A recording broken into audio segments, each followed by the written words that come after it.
We get dirty, and the world stays clean. That's the mission.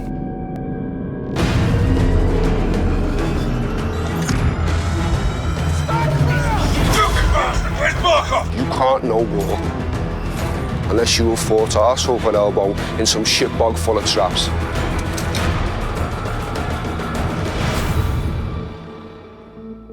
For Modern Warfare, expectations are so high that coming in and reimagining it from the top to the bottom is humbling, to say the least. I'm Taylor KUROSAKI, the studio narrative director at Infinity Ward. Now, it's my job to make sure this game is everything the fans expect, and hopefully a lot more. Today, I have an opportunity to sit down and chat with someone who has a similar challenge and responsibility, and that is Barry Sloane, the guy that's bringing to life one of the most beloved characters in the Call of Duty series. Thanks for being here. Of course, mate. It's a pleasure. What was it like for you to be put into this role, and how does that relate to your experiences of playing Call of Duty in the past? I was very drawn from Call of Duty 4, the first Modern Warfare that came out. I had that as part of my upbringing, my childhood, and then to become him has been just an incredible experience. I knew that if we found a guy who could exude what I think we all have in our collective memory of a guy that is Price, yeah, the ceiling would be way higher. And I think that's what we got with you. And obviously I wasn't aware, because you weren't saying it was Captain Price. You were just saying, I can't remember the name on the audition, but it was Commander Sykes. Yeah. I knew in that moment, I felt like, okay, this is the guy. This is our Price. I wanted to be able to drop your voice into a real thing that we were working on. Okay. And so I couldn't have you say, under my command, exactly, yeah. Commander Sykes. Yeah, exactly. Yeah. So I crossed out Commander Sykes, and I probably shouldn't have done this. It's probably a total breach of protocol and whatever. But I just wanted to hear your voice saying those words. Yeah. So I crossed it out, yeah, and I wrote, under my command, Captain John Price. Yeah. And I do remember saying, oh, that's a name drop. Right there, that second, I was like, okay, here we go. Under my command, Captain John Price, you will have full executor authority. One of the most exciting things for me is the collaborative nature of what it takes to make this. Yeah. And how many people are responsible for the performance. And I remember speaking to Mitch, who's our technical advisor who I'd worked with before, and he said, you know, no one man can play Price, it takes an army. And it's very much that, and it has been from day one. You know, I'm the first guy to ever get to physically move him, so I had to find a way to make this guy real and believable, and a guy who can work in a 2019 scenario. Above all else, he is a protector, and he is a guide. But I wanted to make sure that in every scene I'm checking in on the person that I'm with. But I tried to make this Price be someone who you would aspire to be. Well, it's not over yet. Trust me. I always have. For you, I mean, you've got not just one character's work to worry about. You have the entire franchise on your shoulders. How did you feel about having to take that on?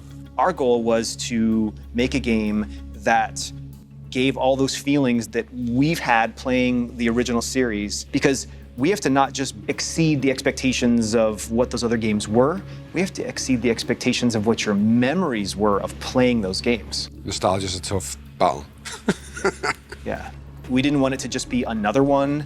We didn't want it to just be, it's close enough to the original games. A bunch of the original guys that made Modern Warfare heard that we were working on it, and they were like, I want to be part of that. So we got an infusion of the original blood, and so I think we were prepared to take on this huge undertaking and this huge honor.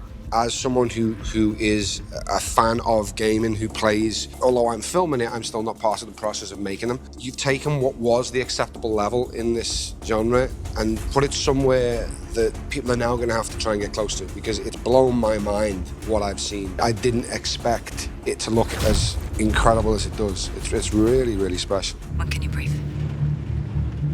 We just did. So let's talk about embodying the man, yeah, right? Being on the PCAP stage, making a TV show or a film versus making a game, and what that experience means to you. There's much more parallels to theater and video game because you're being asked to dispel belief in a similar way. You know what I mean? It's that you know you're going into a make-believe world quite clearly. You're separated from it, but your brain allows you to believe aspects are real. You can almost touch it these days with the way video games look, and so that aspect of bringing your audience to you it feels like theatre to me in that sense as well, and certainly the way we film it, because when you're on a film set or a TV set, like now I can look at the camera, I can speak to the operator, and I can know, okay, this is probably a tight shot. Hopefully I'm getting it right somewhere around here to about here. I know I've got about this much space, and then my frame cuts off. So I can manage my shot or my performance for that particular shot. But when we shoot PCAP, we have the whole room. Yeah. And I don't know what point you're going to come in for the close-up of Price in here, or when you're going to need to be super wide to get the feel of the scenes. You have to be on the whole time. You have to know the man or the woman that you're playing and be in there, locked in the whole time, because it could be on you when you don't expect it. Like Jeff will be there with the camera making the shots, but that's not necessarily the shot. Yeah. You can't play to that camera because it's not there, so it's like you have to just let him direct you through, but not react to the camera being there. We're all just pawns in this. You speak for yourself. Talk about the training you went through with Mitch. It was tough, man. Mitch and Steve, they both served in the SEAL teams, and their way of educating actors is to literally drop you into the most realistic version that is possible. A lot of my technique is from him. Like, just in general, my shooting technique, the way I clean rooms come from his techniques. Get down on the fucking floor now! Get down! Down the fucking floor! Stay there! I mean, the war genre in general, it's a source of pressure. Yeah. For characters, right? You know this better than anyone, that pressure reveals character. And that's what we try to put our characters under, is under pressure, so that they're forced to evolve. They're forced to overcome that obstacle and get out of their comfort zone. And so for us as creators to work in that genre, that's part of making Call of Duty, and to not only empathize with characters who are put under pressure and have to reveal their true nature, and to be forced to make those kinds of choices, and to do the thing that Mitch and Steve and those guys always say, which is to operate perfectly in an imperfect situation. But now you go, here's the controller. Yeah, now you try. Good luck. Yeah. It's been an honor working with you, man, and I hope we get to keep working together in the future. That's it, mate, absolutely. Yeah. Where do we draw the line, sir? You draw the line wherever you need it, Sergeant.